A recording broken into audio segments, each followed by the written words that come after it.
Спасибо, уважаемый Владимир Владимирович. Мы все прекрасно помним вашу речь на Валдайском форуме 2015 года.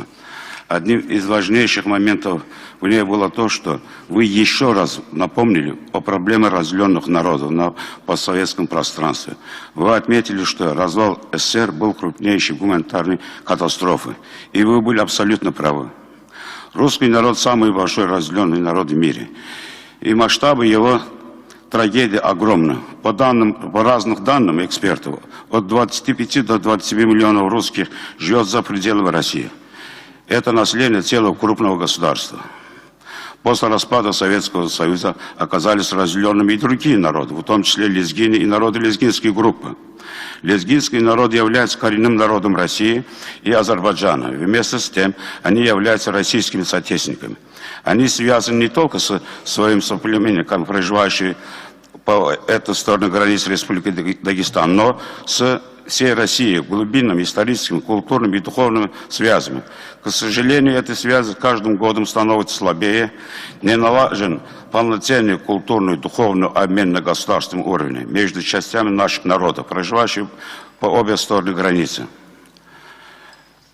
Государственные границы, разделяющие наши народы, появились впоследствии нарушения естественного хода истории, когда огромная страна из-за безответственности сейчас руководства не смогла сохранить себя как единое целое. Мы не можем оставаться равнодушным к этой проблеме. Я уверен, что работу с российскими соотечественниками надо усиливать, выводить на новый уровень. Это становится еще более актуальным в нынешних ложных внешнеполитических условиях, когда страны Запада пытаются изолировать нас.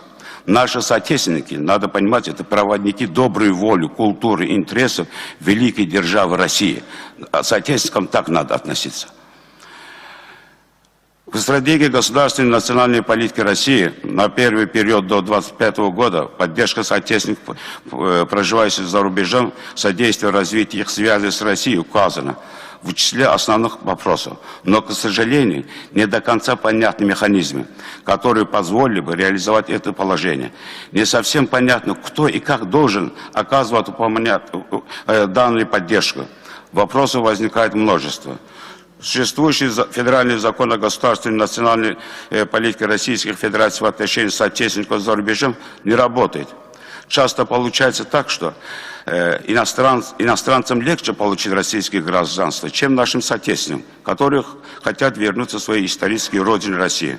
В связи с этим, вышеуказанным, считаю необходимо рассмотреть несколько предложений и прошу вашу поддержку, Владимир Владимирович. Доработать закон о соотечественниках, определить четкие механизмы его реализации, потому что закон не работает. Еще у меня предложение, Владимир Владимирович, поскольку соотечественником никто не занимается, Росстарибеж и Министерство иностранных дел, но они занимаются по-своему. Я предлагал бы, что Федеральным агентством по национальным вопросам, хотя бы департамент, который занимается работой с соотечественником. У нас огромное число соотечественников, которые остались за пределами России. Хотя бы маленький департамент можно создать. Потому что этой работы никто не ведет в России. Никто. Брошенный произвол судьбы. И в конце, уважаемый Владимир Владимирович, еще раз хочу выразить вам и всем присутствующим огромную благодарность и пожелать дальнейших успехов во имя мира и благополучия нашей страны. Благодарю за внимание. Спасибо большое. Безусловно, вот еще раз хочу поблагодарить коллег, которые выступали с подготовленными сообщениями, но и всех остальных выступавших.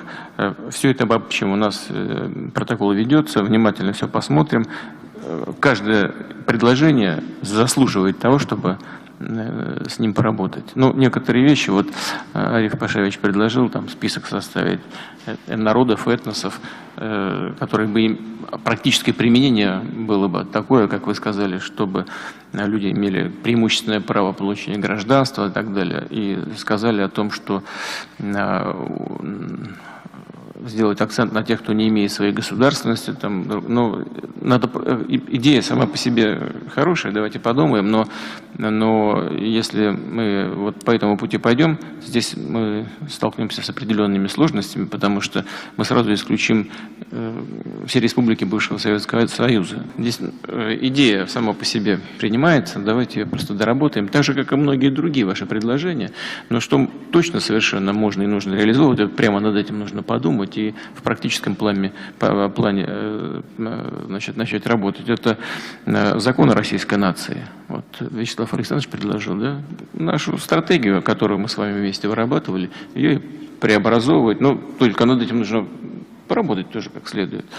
Вот. И Владимир Юрьевич предложил, по-моему, провести год единства российской нации.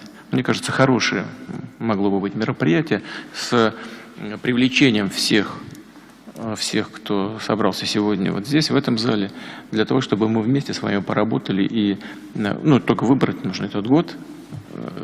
И так что, ну, может быть, у нас там уже какие-то планы есть по годам, чтобы здесь одни мероприятия не накладывались на другие, но это могло бы быть очень большим знаковым, консолидирующим событием, которое коснулось бы практически каждого этноса, каждого народа, который проживает в России. И, кроме всего прочего, это могло бы быть очень интересно. Мы, к сожалению, сами еще не все понимаем, в какой стране мы живем, в какой красивой стране. И вот для многих людей, даже проживающих рядом со своими соседями, было бы интересно, наверное, узнать об этносах и народах, которые населяют страну, такие вещи, которых мы, к сожалению, мы не сталкиваемся в быту каждый день, но которые составляют, безусловно, являются основой российского многонационального народа и, безусловно, являются нашей ценностью, безусловной ценностью, абсолютной ценностью. Вот. Вам большое спасибо и надеюсь на продолжение нашей совместной работы.